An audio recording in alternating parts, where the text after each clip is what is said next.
And your receipt and your bag.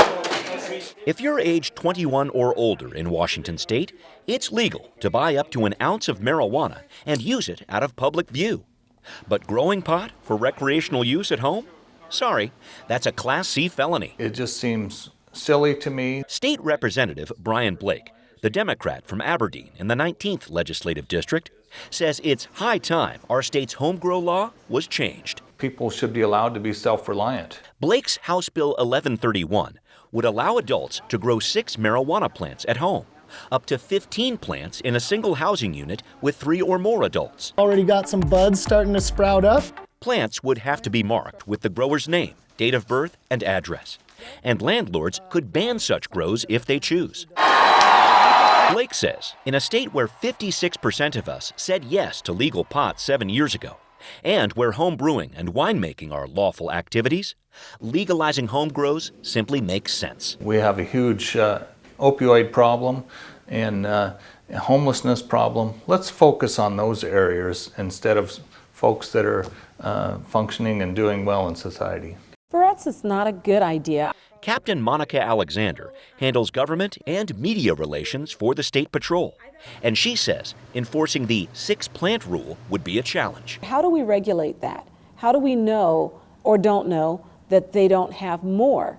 And we can't walk into someone's house without probable cause. The WSP says allowing for home grows could provide cover for criminal growing operations and hurt the work of officers trying to protect our state's billion-dollar marijuana industry. I get that it's legal, but we also set up legal businesses to sell it. And now we want to deviate from that. And I think that we could be asking for some issues. I just think it's the right thing to do. All other states that have legalized marijuana allow for a home grow.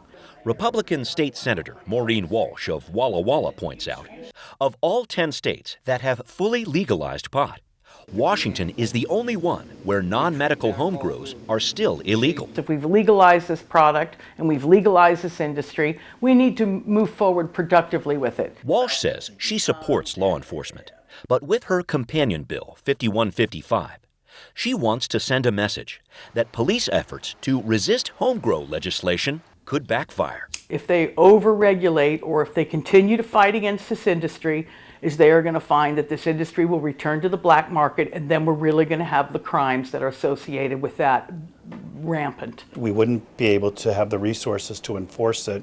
Rick Garza is director of the State Liquor and Cannabis Board, who says local police, not the LCB, would have to enforce any new home grow laws. Garza says creating a new process to test for pesticides in our state's weed supply, an issue many have raised in support of home grow legislation, is taking up much of the LCB's time. We have enough on our plate trying to regulate the industry that's been here for 5 years. The LCB does not believe home grows would negatively impact our state's marijuana industry, but they could attract criminals and, in turn, attract some unwanted national attention. People believe that because we're a legal state, they might be able to have a better chance at not getting caught at growing illicit and then taking it out of the state. And that certainly is concerning for the federal government. Seattle City Attorney Pete Holmes, a prime sponsor of I-502, which established our state's recreational pot system, shares the LCB's worries about weed and the White House. It is concerning because it's really difficult to discern a clear policy from the Trump administration. Holmes says it's not clear if U.S. Attorney General nominee William Barr will adopt a hardline stance on pot, like his predecessor, Jeff Sessions.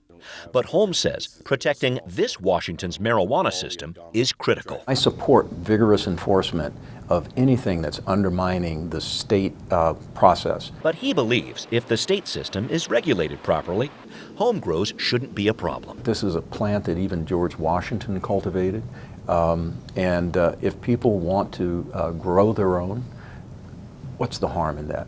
That's the question now facing state lawmakers, trying to determine if legal concerns surrounding home grows are real or just a smokescreen. But ultimately, we need to work with the industry. When you start stretching the law too far, it's much more difficult to enforce it.